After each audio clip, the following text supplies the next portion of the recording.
Dad, you working here?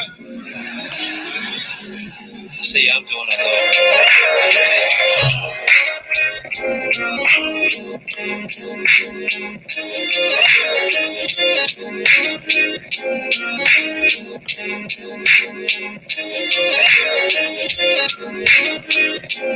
Hey, it's Weekend Gabe here on Weekend at Gabe's. Hold down your Friday night like we always do around this time. We're back into the fold of things.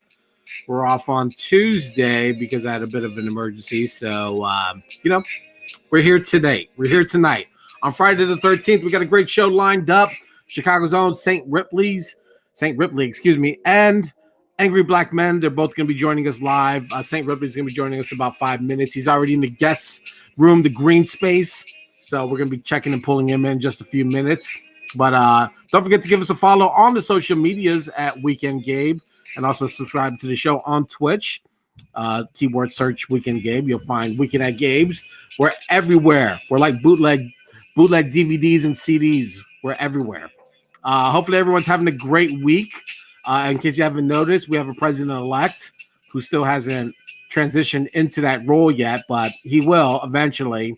You know, America seems to be a little bit behind on these things. I'm interested to hear Saint Ripley talking about, he does a little bit of political raps and songs. So I'm interested to see what his take on all this that's happening this week. It should be an interesting conversation, nonetheless. And then also, out of nowhere, COVID decided to spike again across the country where it's massively out of control and worse than the spring. What were we thinking, America, by not wearing a mask? What's the worst that could happen? We're finding out. But yeah, I had a really good week, man. It was like really super chill, and I didn't get into a whole lot. Like I said, we're gonna have Jalen Gatz. He was supposed to join us on the Tuesday night show, and we had to cancel. But we're gonna hopefully bring him back next Tuesday with Rico Warren, who is the founder of Superb Clothing. He's gonna be joining us, another local face who's doing some incredible work. So we should have a really good Tuesday night show next week. So I'm really looking forward to that. But shout out and salute to Jose Abreu, the first baseman for your Chicago White Sox, who won the American League MVP this week. So I'm really proud and excited for him. The first time a White Sox player has hoisted gold or silver. I'm not sure what the trophy is made out of, but the first time since 1994 when Frank Thomas did it. It's been a while, folks. It's been a long time since a baseball player from any part of the city has won the MVP. Maybe the Cubs did it, but we don't care. Oh man, and what else has been going on? I haven't really been following any of the social meets, but there's been a lot of great music that came out this week. 2 Chainz just dropped. Goody Mob just dropped a new album, their first in like a decade. I can't wait to get into that. I think those are the 2 that I'm really looking forward to. I got like a bunch of albums saved to get to this weekend, but it's gonna be a really fun weekend to just not do anything and stay away from the human species, since all of them are contagious and probably carrying something that you don't want. I know I speak ill of my own kind, but I'm sorry, it's true. And then, if you miss any part of the show, the good thing is that we're podcasting everything on Spotify and Apple Podcasts, so you can find it there later in the show. If you missed anything, and then we post it back up on YouTube as well. Shout out to Slot A, who is providing the beats and sounds for our show tonight. Also, because Twitch this week announced that it's not a good idea to play any music that has RIAA or any sort of licensing on it. So thankfully for Slot A, I don't think he's licensed any of these beats. So we should be okay. We shouldn't get pulled down. So shout out to him. He knows that we're using his. Shout out to Sen. Thank you for checking in on the chat space. Maybe Sen can provide us some license-free music in the future. That would be a really good move that we'll all be thankful for. But yeah, this show's been going for. This is our 4th week, show number 7, and it's been so fun to be back into the fold of things. I was talking to Chicago Readers, Mick Dunkey. Hopefully we'll get him on the show to talk about some of the gangster stuff that's going on at City Hall.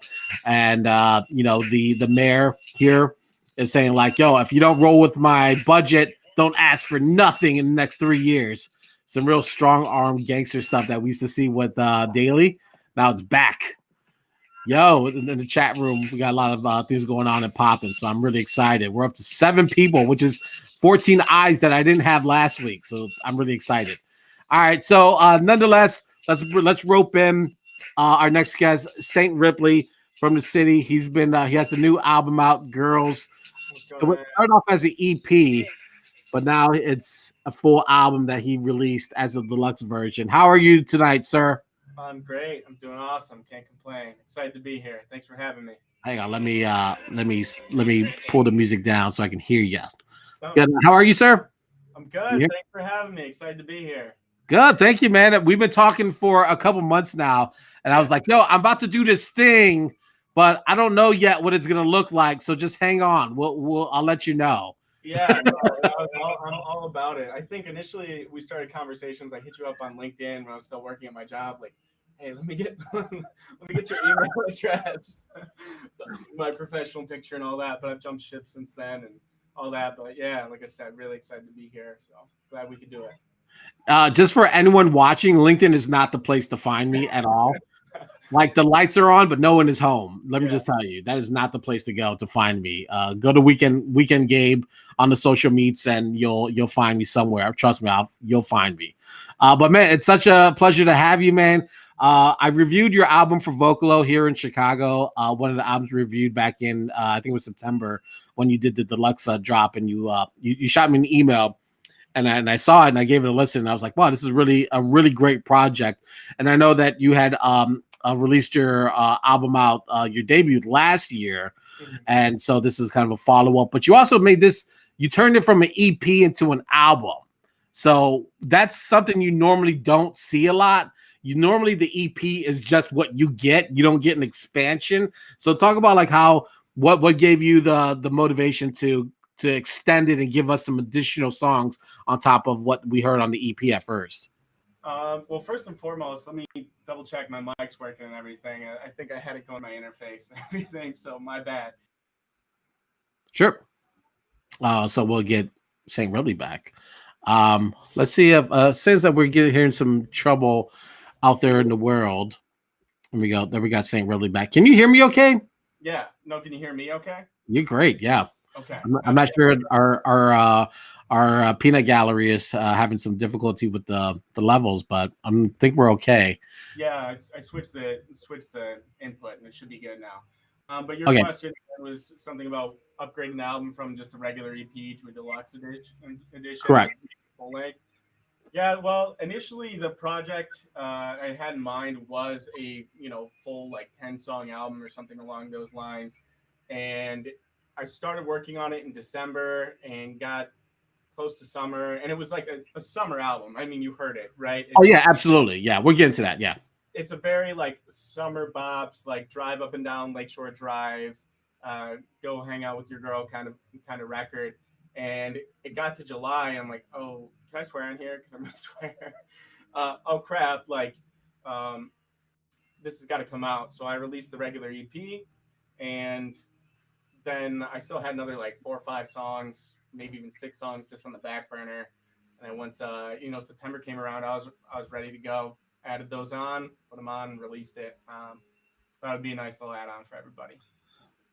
So the album came out during the summer. I was one of those that missed it the first go around. So I was glad you re-released it so that you can hear it. So I'm saddened that I didn't get a chance to hear it the first time, because I think the mood would have been perfect for the 80-degree, 90-degree weather like you're describing. So to get it like in the fall, September was still warm, but it's just the aura of hearing something in the summer. So I think it took a little bit away from the experience, but it's still a great record. But I think it was like spot on to deliver it when you did. That was absolutely perfect. Yeah, I really wanted it to be like everyone to take notice of it at the beginning of summer, but it just didn't pan out that way. So my thought, what I'd love to do, and don't hold me to this, but what we'd love to do is my friend and I are wanting to do a video to 90 Mile next summer. Yes. Once things clear up, and who knows, maybe even the folks at 90 Miles will let us get in there and shoot it there. We'll see. So. Oh, you're talking about the restaurant on Armitage? Yeah, that's one of my favorite places to go. And I was going to ask you a little bit about that. You recently just put out the "It's Okay to Be Alone," where I think you shot it like near. Where is it at? I should know this. Like the very popular desert where you don't want to go, no man's land. Valley. That's Valley. There you go. I should know this, but it escaped my mind for a moment. So you shot that out there. It's this very artistic, this frame of video where it really captures the spirit of what the recording is all about. Well, talk about a little about that shooting that in the desert. I can't imagine that's the most comfortable place to record anything. It wasn't that bad. I mean, it was a little hot, a little dusty, and I was wearing all black. So by the time we got done, I had to it was a couple days of shooting, so I was like in the hotel bathroom, like rubbing the dirt off my pants with water because I couldn't wash black jeans. But I mean, other than like being a little stinky and all that, it was really not even that bad. It was a pleasure to shoot. I was with my buddy Phil. He did the reruns video with me. We just on a whim went and did this trip, and it was pretty fantastic. So. Oh, nice. So, I mean, it's good that you're still moving the record and still working on it. Oftentimes, I think that young artists in particular, they'll put something out and then they'll give up this thing, So it's like I'm glad to see that you're still working the record and you're even talking about doing another video, sometime next year off this project. So, so good for you. Salute. Don't give up on your projects, kid, just because you guys don't get 1 million streams the first week. Like it may just be a slow burn, but you got good stuff. Just keep working it. I mentioned that what I love about this record, first off, it's just so personable, and then personal, and then also it has this very how did I describe it? Like a free, euphoric type feel to it. Like of course you get the summer vibes, but just kind of like the way you're describing the freedom of loving and then also of expression, it really seeps through the record and the listening experience a lot. And even though I haven't checked out the debut yet, I get the feeling that's kind of like your niche, like that's where that expressiveness to uncover and unearth how you're feeling, but about people or about things or what's happening is kind of where you're in your zone. Was it like when you were writing this record, did you kind of sense that there was a theme about where you wanted to take it, or or like when you started out, it kind of fell into place? There was definitely a theme, right? Like it was, I call winter break, right? I was in sales before I finally jumped ship, right? But in between Christmas and New Year's, I said to myself, I want to do something a little bit different. I'm a big fan of like the Beatles. I love Taylor Swift. Yeah, right. Like I just really always dug love songs. And after coming off of Thoughts and Prayers, which was so politically driven and like really just absolutely kind of off the deep end with like, just craziness to the storyline and everything. I wanted to go in a completely new direction and I don't know, make people smile a little bit, I already went down the dark avenue and I want people to understand that there are sides and we don't always have to be just like this one-dimensional artist, like right. So that was part of the rationale there. Yeah. Is there a gain on your mic? Can you like turn it up a little bit? Do you have that? Is there a functionality with that? We're just getting some comments that you're a little bit low, so we want to make sure that everyone can hear you. We're talking with Saint Ripley here on Weekend at Gabe's, broadcast to you on Twitch, YouTube, Periscope. We're everywhere, so you'll find us. But I agree that having something to smile about, especially during the summer when a lot of us were first entering the third, fourth month of the quarantine, having that, even if we weren't, when I was listening to it, I was like, there's very few moments where I was finding myself on Lakeshore Drive driving with the window open, but that just the mere idea of having that thought was a feel good moment, and I appreciate having those kind of records out. Yeah. Oh, you're great, by the way. Is that better? Is that audio better? Yeah, that sounds great. Yeah. Okay. Yeah, I changed the settings on my computer, but didn't realize there was a different setting in here. My mistake. Cool, no worries. I'm sorry. So what was the question there? Oh no, just like putting that feel good kind of record just felt like perfect timing for where we're at in the country as being on lockdown, and even if we weren't able to physically drive with the top down, just the mere thought was just a good energy to have.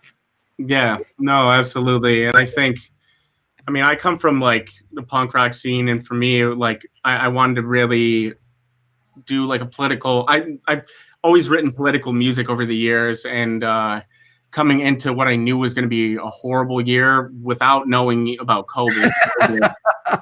COVID was just not on the radar. I was like, that was another part of the reason I decided to go with the love songs, because I'm like, I know we got an election. I had a feeling it was going to be Biden, and it was going to be Biden Trump, and I had a feeling I was going to feel the way I did. So I just kind of wanted to take the light off of that and move into a brighter direction. Yeah, for sure. What is without spending too much time on it, like what has been your thought about, because like you're politically inclined, but what is this past week? It's been another roller coaster, and already 4 years of roller coaster madness. This one also takes a swift turn of unpredictability from this administration. What is your take on what's happening?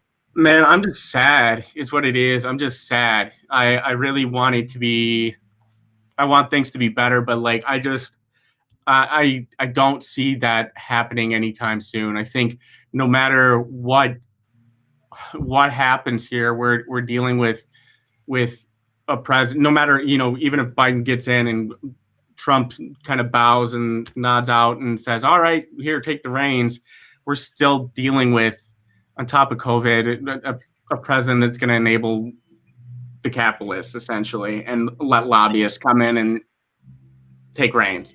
So it's really saddening to me, just to put it in a couple words. And I am hopeful for the future. I saw this summer going to the protests and everything that there are a lot of people who feel like me and a lot of people who are ready for change. So I am hopeful.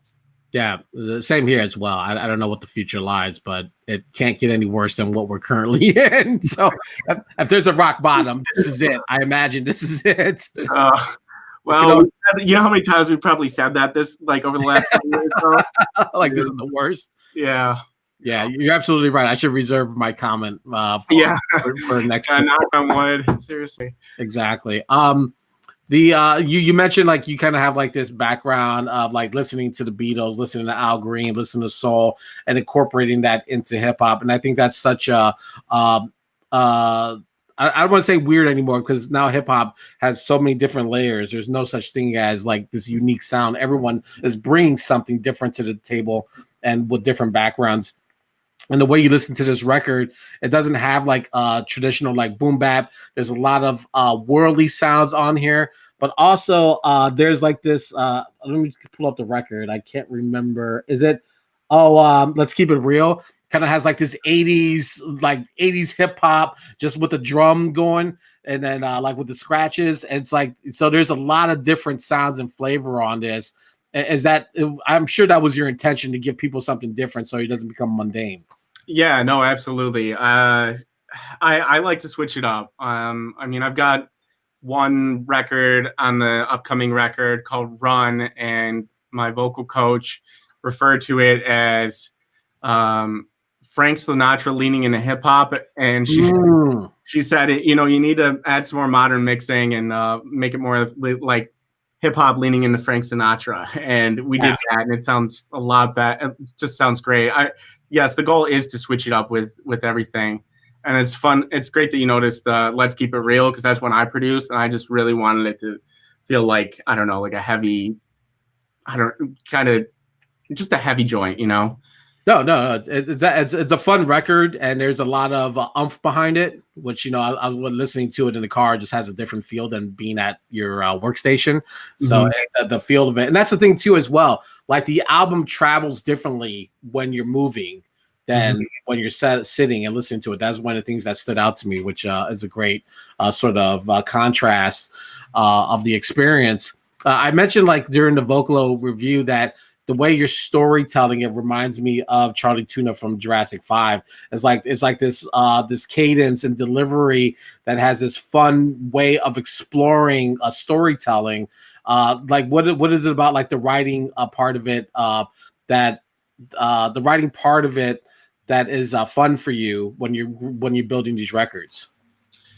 I mean, that's the storytelling's everything for me. I like one of my favorite band period is Pink Floyd. And Roger Waters' The Wall is probably one of the biggest influences. Not that is not without its flaws, because it has flaws, but what I wanted to do as a musician is come in and actually tell stories. And the way that Girls actually is set up initially, those first 4 songs it's a story of someone falling in love and breaking up. So 1, 2, 3, and 4. Let's Keep It Real is the breakup song. And then the bonus tracks I kind of did whatever. I just put them in whatever order because, I mean, it was already released. But Right. And Thoughts and Prayers is a story as well. It's this character it's a story about a guy who loses his marbles, right? And I'll let everybody spin that on their own time. But storytelling is super important to me. And yeah, it's whether it's one song or connecting everything together, it's just a priority. Yeah, I agree. I think that the masters of ceremony through hip hop have always been like the storytellers from Rakim to Slick Rick. Raekwon is one of those names. Mm-hmm. All these OG veterans who were able to craft stories and keep you entertained, or just like take you to some sort of point where they drop you off and the ending has a crazy finale. And I think that sometimes that gets missed in hip hop just because everyone is looking for the punchline or the ooh or the almost like the battle, and those are fun records too. And I'm not taking anything away from those, but also I think that when you get to some concept records and which requires a lot more thought and precision, that's where I think artist talent starts to speak through the record, because you have to take me somewhere for me to want to listen to the whole damn thing. Mm-hmm. And if you're able to do that, then the mission is accomplished. And I think that's what you were able to achieve on this, where each song has a particular part of a relationship or expression of a way that you're feeling about someone. And that's what, thoroughly keeps you entertained, as well as the music moving you to the next record. Mm-hmm. And so I also give a lot of props for the executive decision of where the songs are crafted, because they don't stand still. It doesn't feel like you're when you segue to the next record, it feels like the energy is shifting as well. Mm-hmm. So it's not like just you listening to a record like, oh yeah, this feels like what I just heard on track 1. Like no song sounds alike on this thing. Mm-hmm. Well, I appreciate that. Yeah. So where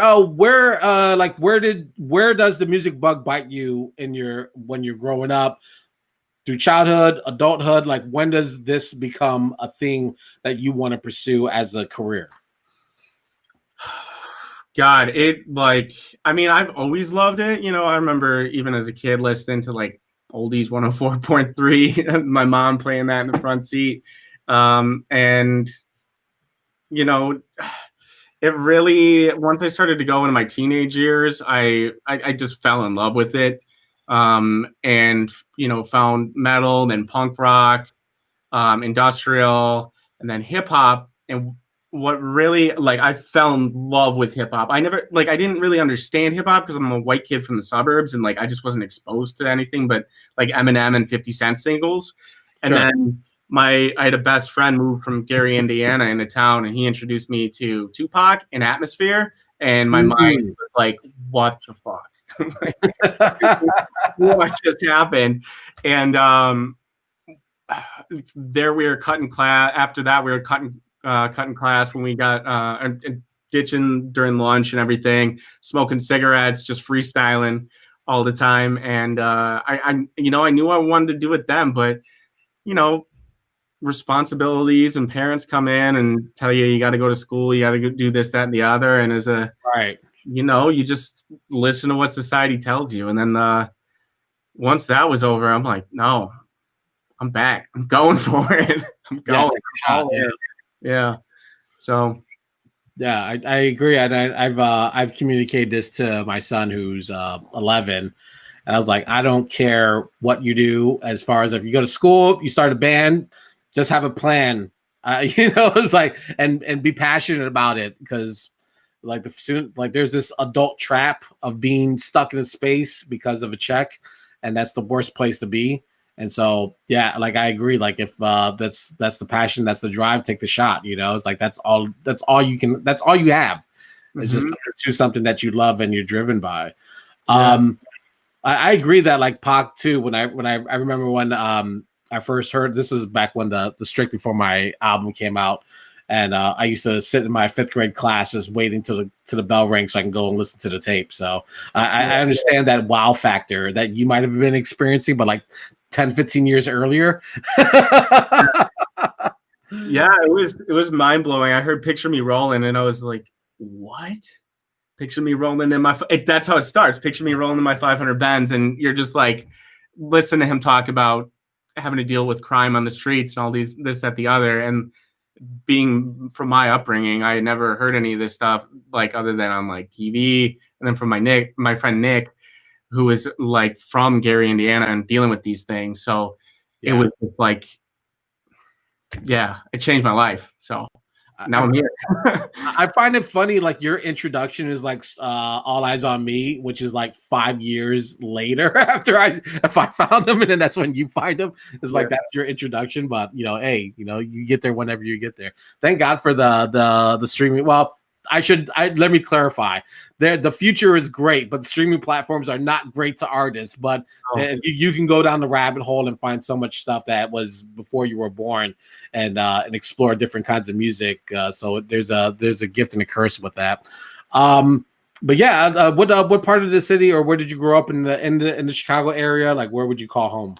Yeah, northwest suburbs is where I grew up. Went to school at NIU and then bounced back into Chicago, bounced back to the burbs, the northwest burbs, and just kind of like was writing music like in seclusion with me and my best friend. I was in a duo. We were in a group called Filthy Hands. Yeah. So we've been doing that. We've been doing that since 2013, 14, 15. We started Filthy Hands in 2015, but then I moved. I felt like I was ready to be in the city just a couple years ago, and then I was like, all right, it's time. Yeah. And I made the move almost exactly 2 years ago, and now I'm here in Logan Square. Nice. And I see that you've opened up for a number of prominent bands, including the Wu-Tang Clan. Wow, yeah, Ghost and Ray, yeah. So you've opened up for a lot of great groups. What has that experience taught you as far as like being an artist and getting onto those stages? Well, what is the lesson to be learned from that? If I'm speaking to other artists, it's be confident. Like you're there for a reason, and be confident, know your stuff, rehearse, and that's what's taught me. Be confident. Yeah. Is it tough like opening for like those iconic groups? Because as being a fan, and I'm not being disrespectful to the opening acts, but sometimes you just want to just go and see them and go home. So is there a lot? Do you kind of feel like you have to work double hard to win over some of those? And let's be real. When you deal with an older band, you deal with an older audience. So trying to win them over to a sound that they're not accustomed to, do you find that to be additional work that you're doing when you're on stage versus just performing the records? But do you feel like you're working to like earn them over and win them over? Yeah, it's like I hear people talking about like Brooklyn crowds, like orange, and that's what it feels like. Like because when we're open for Ghost and Ray, like that's the crowd. Like a lot of guys that have been into hip hop for 15 years. So we felt like we had to work a little extra hard on that one. It's always easier when we're working, and like most of my live shows have been with Filthy Hands, the duo I was in. So I said we. Most of the work there has been that we've had success with where like younger crowds, just because they're more receptive. And I think it's partially testament for lack of experience. You know what I mean? I think now that I'm a little older and have a little more experience and have that confidence that maybe I lacked in my like mid-20s, given myself here. But I think it would be a lot different of a story if I were to go up now as opposed to, 5 years ago. Yeah. How are you adapting to this COVID space that we're in? I know like we don't have the shows. I mean, some were opening, but not. I mean, it's not returned, and no respect to life before this. Like, how is that? How has this interfered with your career and making music, or has it not at all? It has. I mean, I was setting up my first headlining gigs. Like, that's what I was attempting to do. I mean, I was working with Emporium. I was working with Cole's Bar, and was trying to get those locked. And then next steps would be bigger venues and then potentially a tour by the end of the year. Yeah.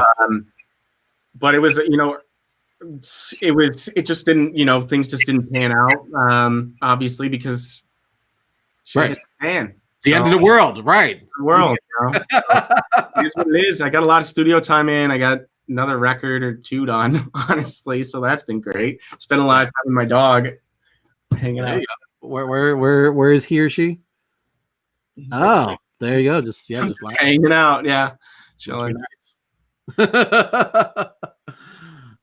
Let's. You mentioned that on this girls' record, you produce it. Like, do you produce most of the music? I don't have the production credits in front of me, so take me to that. Like, how do you self-produce yourself? Where does that start at? So I just did. The only one I produced on that record was "Let's Keep It Real." I try to shoot for like one per record, just because there's so many other things to do between promotion, rapping, writing, getting the takes right, mixing. I do get mixes most of the way there, and then my engineers kind of take it over the line with the mastering. Yeah. So yeah, it was a lot of the beats are just kind of like purchased. I'd have to look at like the credits and everything myself, but some are smaller producers, some are producers who just kind of pump out a bunch of stuff. I'm working now with I see Phil in the credits or in the comments here, but I've been working with more Chicago people, just trying to build my network. I think people are a little skeptical of me just yet because they're still getting used to me, So yeah. I'll have a team of producers that are all Chicago, and yeah, it's just a matter of time. It will happen. So. All right. I mean, wherever you find the sound that fits for you, it doesn't matter where it comes from. True. I also bought a guitar because I'm wanting that sound that you hear on like 90 Mile. Like, I just love those licks, and it's hard to find production like that, Yeah. So I'm learning guitar now because ideally I do another joint like Girls again and get the city moving, but we'll see when that happens. Yeah. So you wanted to use some time because you had an announcement about something you're working on. So please share to us. Well, what is the next thing for Saint Ripley? Yeah. So right now we're putting the finishing touches on a record. It's funny you said like, oh, good for you for staying focused on this record.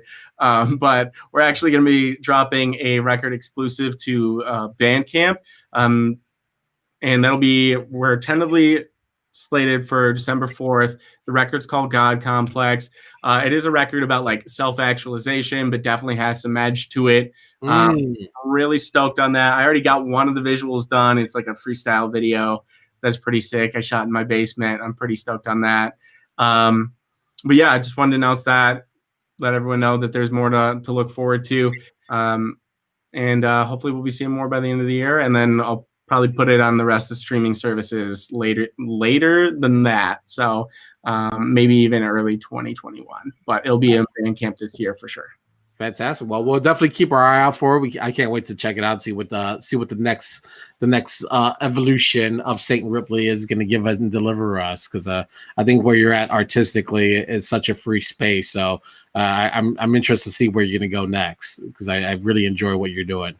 I appreciate it, Gabe, and I really appreciate all the kind words that you've had to say. So thanks again, and well, tell people where they can find you on these internets and social medias. Yeah, I gotta plug it. I'm sorry. Yeah, so first, plug away.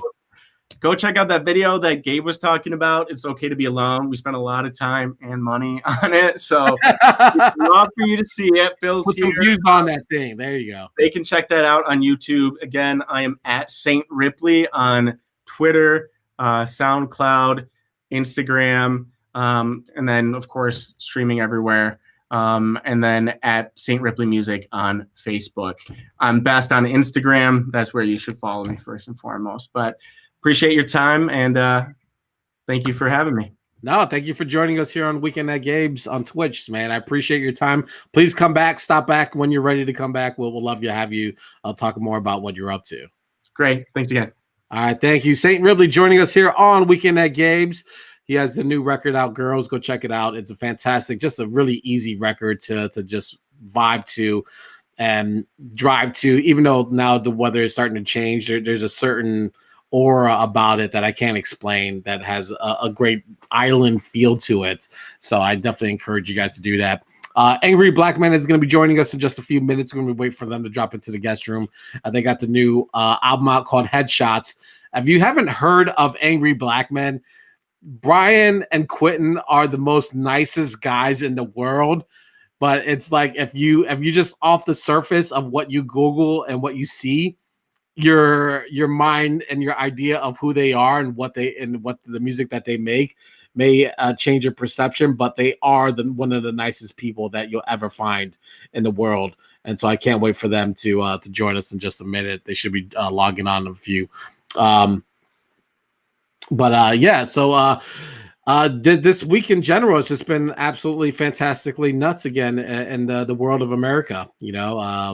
Secretary of State saying that he's looking forward to a second year of the Trump presidency. No one's leaving. They're rolling out the budget for next year, which is not something you normally do when you're leaving. I don't know what to make of it at all. It's crazy. It's madness. It doesn't make any sense. And it's happening on Friday the 13th when all bad things happen. So it just feels like that's only appropriate that these things are happening now in America. So stay tuned. Keep democracy alive. All right, we got Brian in the guest room, and we'll rope in Quentin as soon as he gets logged in. Brian, wait. Hold on, wait a minute. I can't hear no. Hold on. All right, we're gonna bring Brian back in just a second. He's working on his technology. Hopefully, we can get Quentin on. But he's their Angry Blackmen. That's the name of the band. Hopefully, we'll get them to smile. But yeah, it's just been a crazy week. You might have noticed that there's like all these super great books behind me, and a lot of them I haven't read, but I've been looking forward to reading them. So I will start doing some book reports in a few minutes. I just got that Prodigy book that's been out for about 5 years last week, and then the Butterfly Effect on Kendrick Lamar. I'm really looking forward to jumping into all those. All right, we good, guys? We ready to go? All right, Brian. Yeah, we can hear you guys just fine. Good evening, fellas. Angry Blackmen here on Weekend at Gabe's. Good. How are you guys feeling tonight? Pretty good. Is everything running smooth or what? Yeah, I can hear you just fine. Okay, because I know, like, let me turn this up because I can't hear shit. I'm good now. I'll make this post real quick. Yeah, sure. Market and promote while you're doing the work. Let's do that. Yeah. How are you guys doing, man? It's been I have this. I have to tell you, right? And so the last time I saw you, I think it was 2 years ago. You guys stopped by Loyola when I was over there working, and I took all these photographs of you guys in the studio, and I had favorited them on my iPhone. So every time I go into my favorites, I just see you guys like more than my own kids. So just letting you know that it feels like you're almost a part of the family, even though we're not related. Always love. So so I always check in with Brian, like hey, what are you guys doing? What are you guys up to? And so I'm always keeping you guys in mind whenever I have an opportunity to bring you guys back on. But you guys have been really busy. You guys got the new album out, Headshots. It came out in just last month. Yeah. So you guys got signed to Arc Records, right? Wait, Death Bomb? What? I'm sorry. Death Bomb. Death Bomb. I'm sorry. No disrespect. Death Bomb. I'm a huge fan of that label, man. So like, yeah, you guys got signed. I mean, it's the ultimate artist dream. How are you guys feeling about everything that's happening? Hey, we still got to put in that work though, and it's like the same, like you just got to keep working. Like it's cool in the moment, but like that once that's done, you just got to keep working. Yeah. The Brian, you've been how do you feel about like the growth of the group. You're mentioned by Q as being the architect of Angry Blackmen. So how's it feel to see the growth of the group evolving? It feels really good, honestly. It's a work in progress. We still keep grinding every day. Just keep the creativity flowing. And you know what I'm saying? So far we're doing good. So it's a good track record. I'm pretty happy with what's been the turnout. Nice. The album's title is Headshots. I think you can come to your own conclusion about what you guys are talking about there. What is the record is high energy, which is what I've come to know you guys about. Very political, very socially aware. Do you feel like at this point, considering that the summer that we had with a lot of the issue of race relations being the topic of after the murder of George Floyd, do you guys kind of feel like you're coming at the perfect time when America needs to be talking about race and relations? Gee, we talked about this. That's crazy. Yeah. We talked about this, man.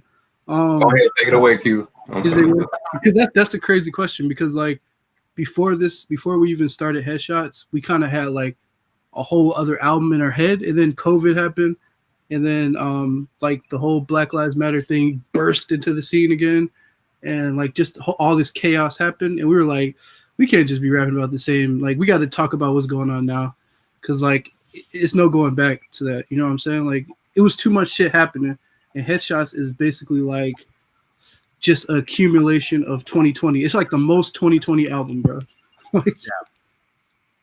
No, I agree that it's very poignant and straight to the point. There's really no like pussyfooting around what you guys are trying to talk about. It's very direct, but that has been your guys' angle since you guys started. It's like and I think that comes from the title of your band. It's like we're gonna be in your face and aggressive, and you're gonna know we're here.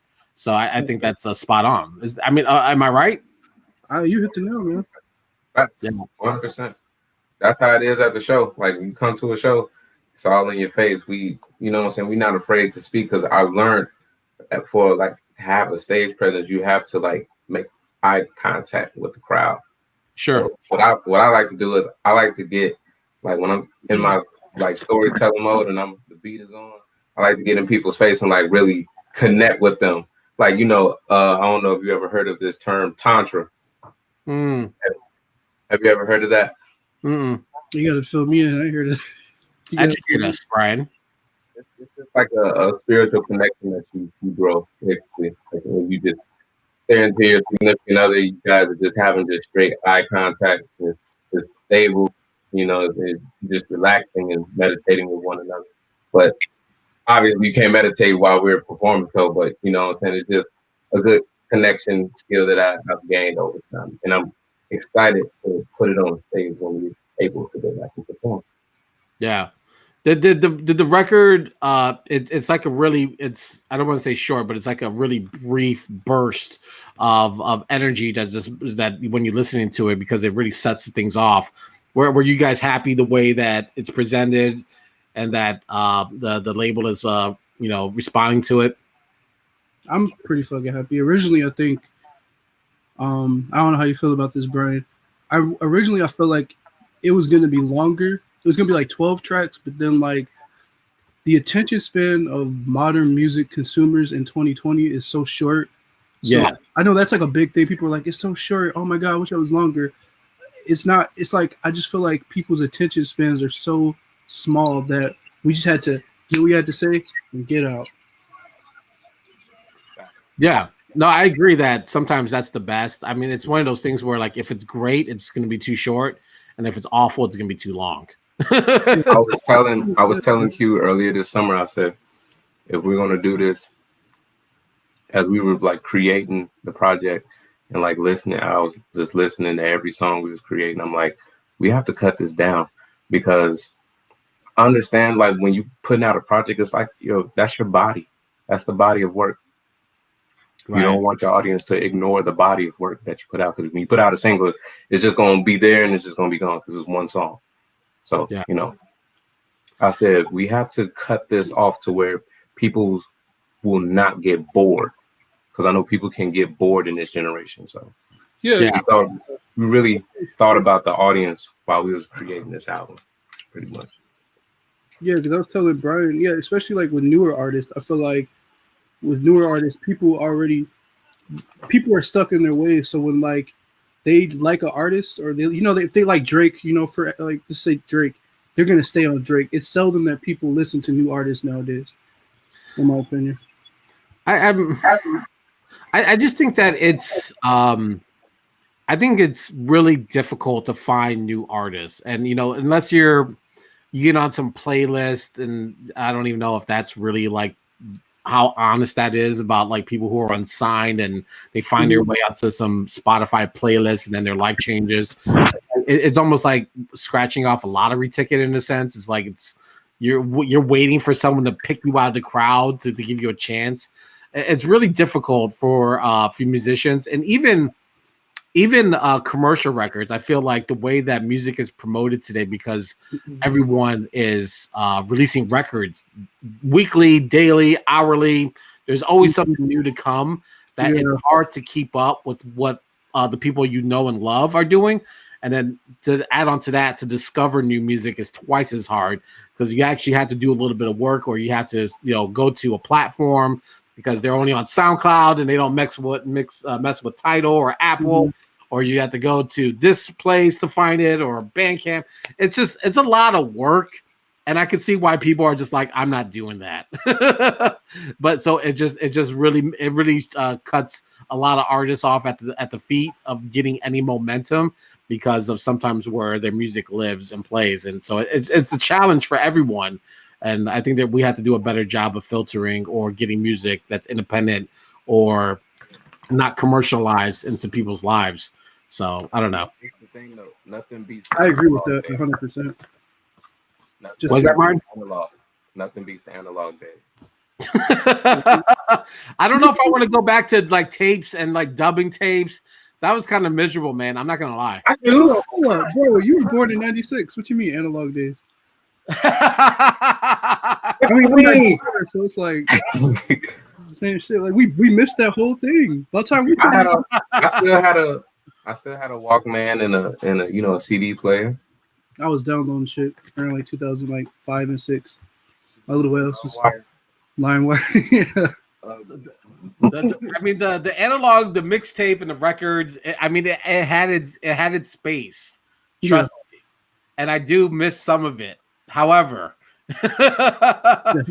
you ever try to copy someone's tape in real time? It sucks. It's not cool. Yeah, that's I know true. exactly what you're talking about. I've tried to do that. I think I asked you guys this, but tell me again, where did the origin of your name Angry Blackmen come from? Because sometimes the connotation to an angry black man is not positive at all, and it's often used in a stereotypical way. So how are you? Where did you guys come up with that, and what is your angle, or what you're trying to fight against? If there's oppression or racism, well, what's the spirit of the name? Would you want me to take this, bro? You got it. I'm gonna just kick it off by it started off as Mad Black Man. Now take it away. Yeah, dude. Like, okay, so this man, I remember this man came to me. The origin, like, it was like end of 2016. This man came to me. He was like, "You want to start a group?" And I was like, "No," because I was stuck in my ways and shit. I thought I was the shit, but I wasn't. And yeah. And then I really thought about it. I'm like, dude, I was like 21 or 22. I was like, dude, I have like nothing to lose. It's like, why not? And he came up with Mad Black Men. I was like, no, I'm not really feeling that. It's kind of corny. So I was like, let's just call it Angry Black Men. And I'm like, that had like a ring to it. As for like the angle of what we stand for, I think it just kind of says it in the name. I don't want to be too preachy with it and be like, oh, we're against like oppression and the fucking, it's just all that shit. Because I feel like me saying that, it goes without saying. Because yeah, of course, an angle of us is like we're against that, but it shouldn't make up the majority of it, because we're much more than just that. So I hate when people try to pigeon us to like political rap, because we're not that. Just that. Of course, we're that. Like, don't get the game fucked up. Yeah. I think it immediately catches your attention. I I'm not comparing you to NWA, but there's an equation to that kind of feeling, that vibe. There's a dangerous spirit to it. There's something, I want to say threatening about it, but it definitely catches your attention in your eyes. But also like NWA, it's like on the surface, and you're like, oh my God, this is outrageous. But then when you start digging into the records, you're like, holy shit, there's actually something, some truth in the stuff that they're saying. And there's some truth mixed in with the crazy, So it's like, so I kind of feel like in the same spirit of what they achieved is kind of, and maybe you guys arrived at it in a different way, but it feels like that. It's like Angry Blackmen, but then when you start listening to the records and you're hearing what you guys are talking about, as far as like the social commentary of what's happening today, you're like, wow, like, yes, this is something I can vibe and feel, and there's a real life effect to it. It's not some glamour of violence. It's just what's happening to you, and you have to respect that. Yes. You hit the nail on that shit, bro. Like, you hit the fucking nail, because it's like, people look at the name and they'll think like, oh, this is like Public Enemy or like super like, it's like, yeah, I mean, I like that shit. We like that shit. But like at the end of the day, we still like talking about like, anime, women, video games, pop culture. You know what I'm saying? So it's like a big mix of that. No, it's like a flurry of everything that's happening in a 20-something's life, which is chaos. Yeah. That's actually facts. Yeah. Chaos that will never be forgotten. Like if you're a 20-year-old recording a record and there isn't a little bit of crazy and chaos, maybe recording probably isn't the best thing for you. Yeah. It's like if you're not living life, then I don't know, what are you talking about? And that's the great thing about artists, like they're able to convey and share those experiences. And if you don't have any experiences, what are you doing? Oh goodness. But yeah, I think that you guys, I think that the good thing about like you being compared to those iconic groups is that they're iconic groups. And so that definitely puts you guys in a space of definitely a lot of room to grow. What is it? I understand that Quentin and you guys are kind of like working separately, or you're distance. You're not in the same space anymore. Is the future of the group at risk of being broken up, or what's going to happen now? Oh, we're close. We're close again. I was in Texas for a while visiting my mom and sister. Oh, so you're not like leaving. You're just like just visiting. Oh yeah. Brian told me that. He was like, yeah, I think Gabe thought you were leaving, and he was like, what's going on? I'm like, I think it's the way Brian like phrased it, like, yo, Quentin's leaving. I'll just be like, you know what I'm saying? I'll be doing stuff. I'll be doing so much stuff. I'll just be trying to like receive and give messages. Don't shoot the messenger, please. Got it. All right. There is some personal stuff that's happened on this record. Like Quentin, you're talking, like you mentioned, I think twice, I count, of you and the relationship you have with your grandmother. You're like, I would give it all just to have her back. Well, what is that? I think when you're someone who was close with their grandmother, I can tell you how much I can relate to that line, or lines, plural. But what is it about that relationship with her that makes you like mention her multiple times on this album? I think for me it was just that because it happened last year, and I was just thinking about like something that hit me was like, damn, my grandma lived a whole life without Corona. So it's like Corona was happening, so I was just reflecting on my life, and literally like she was born in the 30s and died in 2019. I'm like, she missed all this like craziness, and I was like, I wonder how she would react in these times. Then I dug deeper. I was like, damn, I kind of miss my grandma. And the whole just kind of kept going down. So I was like, yeah, I never really had like a lot of big deaths in my life. Like I never had like a tragic, sad life where I'm just like, damn, man. Like, not trying to like be bogus, but and I think that was like the first time where like reality hit me, and I was like, damn, like, man, my grandma's actually gone. Like, fuck. Yeah. No, it sucks. I went through that 3-4 years ago. It sucks. There's just no other way of putting it. My parents are still with me, and I don't even want to think about like when that happens. But yeah, like you, I don't really have a lot of deaths in my life to to correlate to. So it like that was like one of the biggest ones that like just sucked, like absolutely was trash. So I understand and respect your pain on this record. What about the production on this thing? Do you guys do a lot of your own stuff production, right? Oh no, this was well, Brian's learning for sure. This is all Gary, a producer we linked up with recently. Yeah. Well, let's talk about Gary. Like, how did you guys find him? What was it about his sound that attracted you guys? That man is the goat, bro. Like, that man is the goat. Like, yeah, I just can't even explain it. I don't even know how I ran into him. I know he was like always kind of watching us. I know I met him on the internet for sure. Like, I meet everybody on the internet, but like he was always there. And then I finally one day was like, man, I like your stuff, but it wasn't really a sound that we kind of like would fit on. So I remember like texting him, kind of like, hey, could you make something like this, or you can do that? And he was like all game. A lot of producers, they get like fucking offended when like you ask them to make something like this, but he was like, fuck, let me try doing this, because I guess he was just that. He was like a fan of us before we even kind of really realized like, oh, yeah. I became a fan of him because I think he's great. I think he's the best producer I ever worked with. Like that, his production is crazy, like amazing in my opinion. Yeah. Where's Gary out of? I want to say Massachusetts. Interesting. I want to say that.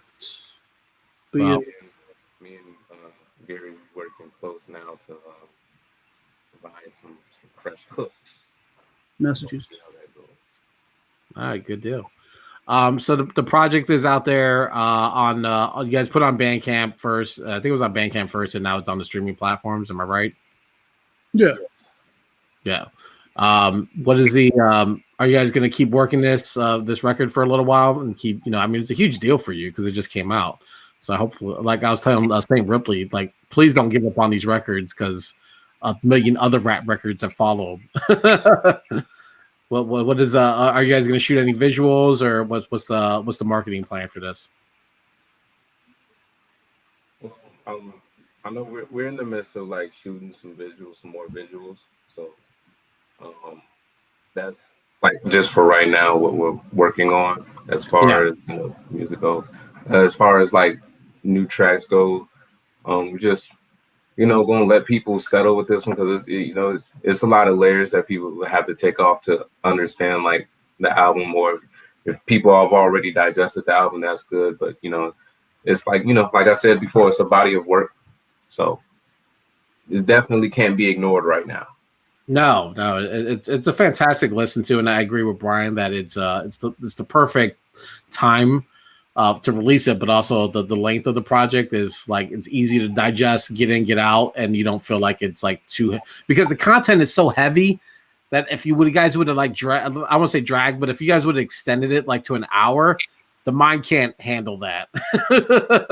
So it's like the perfect space to like drop 20 minutes of music of like really heavy, thoughtful, just crazy music into your life and play it and then fade out. So I think it's right at the perfect time in 2020, especially with all the chaos that's going on. Tell people where they can find you guys on the internets. Angry Blackmen, where you guys live at on these socials. Man, we are on everything. We're like on we're on everything, man. Twitter, Angry Blackmen on Twitter, Instagram, Facebook, all that good jazz. But yeah, to add on what Brian was saying about the future of the project, because it just came out. So I had some thoughts about that. I was thinking about it. Yeah, right now it's just visuals and like just keeping the momentum up because it is a new project and a lot of people will. It's gonna be one of those things where I already know like we're gonna be releasing like more projects in the future, and I think this is gonna catch on with more in the future. So yeah, I'm already like prepared for that, like just that whole thought process. So videos will just be following up and then jump into the next project. And hopefully live shows come back because Corona really fucked up a lot. Yeah, no, I was just talking to Saint Ripley about how the Rona affected like kind of his plans for this year, and he was like, I had headlining gigs and all that stuff went away. Like, what did you guys have like a plan of before all this, when you were working on the album, you're like, yo, like we're gonna do this, we're gonna do this. Like, what was some of your plans that got shattered? Couple sub T shows, a lot of shit. And to be honest with you, we had stuff like planned as far as shows before the album came out. But when the album came out, a lot of more like booking connects and stuff came through, and like just knowing that could have been a possibility, like we could have went to Europe or we could have been to New York, kind of makes me sad because a couple of booking people came to us and they were like, yeah, man, we want to, hopefully when this Rona passes, we could put you guys on some nice spots. And I'm just like, because they're talking about what, holding shit up to like 2022. It may be that. Yeah, it might be another year like this. Yeah, I think what people have to understand is that this is going to be here for a while. I don't think people have sat with that. It's like a new thing. It's going to be like a new thing. Like kids are going to come up with this, Yeah.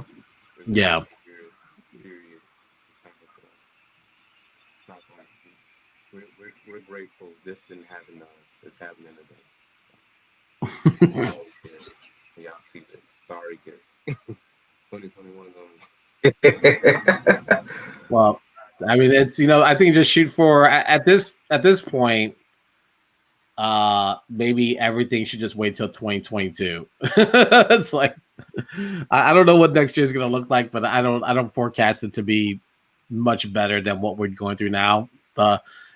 The hope is that this is rock bottom, and everything from here on up is the light at the end of the tunnel. But we'll find out.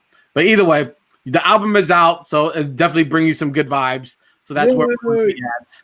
Angry Blackmen Headshots is out now on all streaming platforms. Go put it in your life. Support local Chicago hip hop music. Do the right thing. Put it into your life. Brian, Quentin, always a pleasure. I am patiently waiting for my Angry Blackmen gear. Whenever it arrives, I will be waiting to don it on this show. So it is on you to commit to sending free merch. Hey. Emphasize free merch. Say free. Hey, man. I appreciate you guys so much. Enjoy the rest of your night. All right. Thank you so much, man. We love to be on, and I appreciate you too, Gabe. No, you guys are the best. I really enjoy talking with you guys on and off air, and I'm really happy for your success. And I can't wait for you guys to get back on the stage and perform these records, because I think it's going to be absolutely insane when you guys get back. So I need to see it in real time. So I'm looking forward to that. I'm ready, man. I'm ready. Brian, it's always a pleasure. Please text me back. No, I'm fine. Saving up my energy. I'm relaxing right now. What'd you say? All right, guys. Have a good night. We're going to wrap the show up. That was the Angry Blackmen, Saint Ripley's. Thank you for both of them joining us here on the Weekend at Gabe's Hour, on Twitch, on Periscope, on YouTube, on Twitter. We're everywhere. Like, what is it? What did Jada Kiss say? Like bootlegs and DVDs. But he said something else too. I don't know. We're in the hood. We're on these internets. Thank you guys for checking me out tonight. Don't forget to give us a follow on the socials at Weekend Gabe on platforms on Instagram, Facebook, Twitter. We're on Twitch. Please subscribe to the show. We'll put up the podcast on Apple Music and Spotify and Audio Mac. Shout out to Audio Mac. And then also on YouTube, we'll cut out some of these clips and get these into your lives. So thank you to everyone who showed up. Next Tuesday, we're going to be talking with Rico Warren, and hopefully we'll have Jalen Gatz on with us, who put out a fantastic EP also this fall that deserves to be discussed. So it's going to be a great show next Tuesday at 8 o'clock right here on Twitch. So have a great night. See you guys on the flip side. Have a great weekend. Later.